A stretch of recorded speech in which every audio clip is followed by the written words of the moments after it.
In business news, Singapore retail sales fell in October, breaking an 8-month streak of increases. Takings fell by 0.1% on year, and that's down from the 0.8% growth seen in September.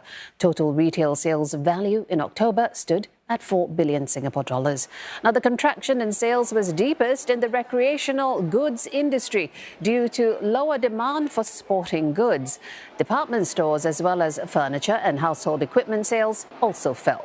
Sales for the food and beverage sector rose 2.4% on year, extending the growth seen in the previous month. However, it's cautioned that any growth across all segments going forward may be subdued. We are wary that inflation will maybe actually be slow to cool, given the GST hike, which kicks in on 1st January next year, and also hikes in other administrative prices like water and public transport fares. Elevated for longer inflation could dampen the retail sales recovery. And also the Sing dollar may remain strong, and this means that consumers will likely continue to set aside part of their budgets for overseas spending. Debt levels of ASEAN plus 3 nations have reached 300% of the region's GDP at the end of 2022. Now, that's according to the first ever financial stability report by AMRO, the ASEAN plus 3 Macroeconomic Research Office. Now, it shows Singapore's public debt at over 134%, coming in second after Japan's 261%. But stubbornly high interest rates are raising risks of financial market instability in the region. Now, to tell us more, we're joined by Dr. Kevin Cheng. He is the lead economist at AMRO. Welcome, Dr. Cheng. Now, first question to you, why release this report at this point of time? And what is the main takeaway from the report? Okay, thank you very much, Jill, for having me here today. As you know, Asia's financial markets have become increasingly interconnected, increasingly complex, and increasingly important, not only for the region, but for the rest of the world. But before today, there has not been any specific regional financial stability report tailor-made for the region to talk about this unique financial stability challenges. And that's why today we launch and pioneer this new report that is meant to be for the region, by the region, and of the region.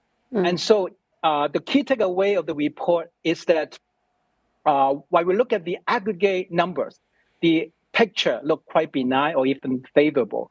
But if you look deeper, there are a lot of hidden risks, and there are also a lot of invisible stumbling blocks along the way.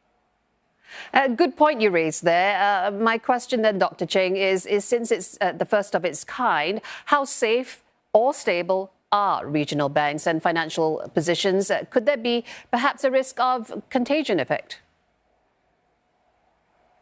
Yes, indeed, the banks and in fact the financial system at large is quite safe. You look at the banks, for example, they are quite adequate in terms of the capital and liquidity buffers. And you look at the asset quality, they're also very, very good. But that does not mean that would not be a contagion. In fact, we see 5 important risk factors that are facing the region. The first factor is that inflation may be higher than expected. In fact, it can come back anytime due to supply and demand reasons. And second, the Federal Reserve's action is also highly uncertain. If you look at the last few years, the market has repeatedly underestimated the hawkishness of the Federal Reserve. And if the Federal Reserve turn out to be more hawkish than expected, then there could be some correction. And number 3, banking sector issues in the United States still have not been resolved. And although banking sector is very resilient in the region, some sentiment, risk-averse sentiment can still spill over to the region. And then the fourth is that there could be a dollar liquidity squeeze because the liquidity is lower now because of the tightening of the Fed, and any risk of sentiment can create some liquidity dollar funding squeeze.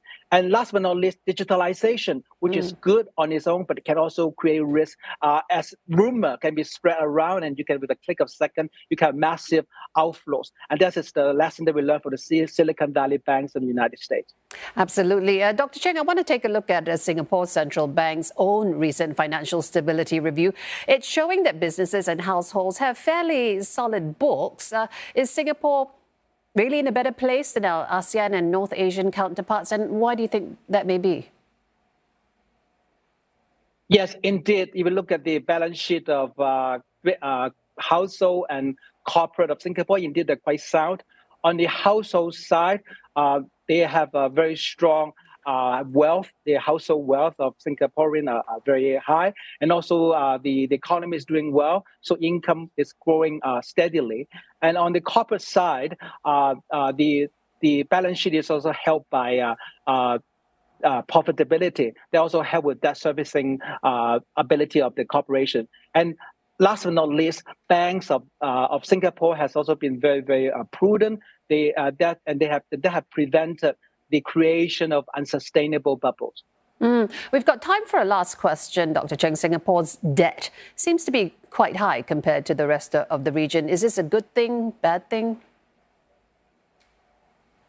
Okay, yes, indeed, the debt level of Singapore is high, both the household and the corporate. Based on that, it's not necessarily a bad thing. On the household debt, it's high. It's one of the highest in Asia, but it's mitigated by the high household wealth, which also offset the risk. And then on the corporate debt, it's also one of the highest. But I remember that Singapore is an international financial center. And as IFC, you finance not only for your own citizen, you're also financing for ASEAN at large. So the high corporate debt is in fact testimony that Singapore is serving its IFC role very well. Such a thing as good debt. Thank you so much, Dr. Kevin Cheng, lead economist there at AMRO.